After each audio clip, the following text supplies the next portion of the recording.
Здравствуйте! Сегодня завершили монтаж камина и хотел немного бы рассказать о том, как пользоваться топкой, эксплуатировать ее, что можно делать, что нельзя.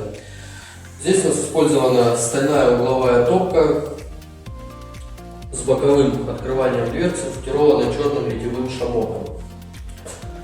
На данной топке имеется 3 заслонки. Это шиберная заслонка, непосредственно которая перекрывает дымоход, подача воздуха под колосник и обдув стекла, так называемое чистое стекло.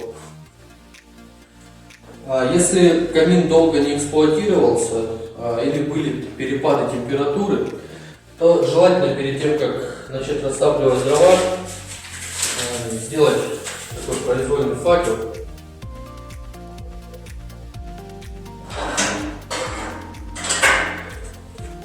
И раскаленными дымовыми газами направленно пробить, возможно, образовавшуюся пробку в дымоходе.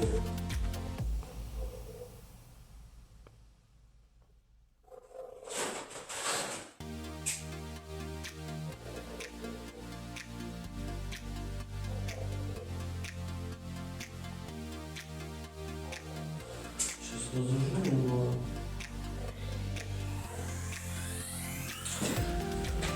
При растапливании дров в топке все заслонки должны быть максимально открыты, так же как и при подбрасывании дров.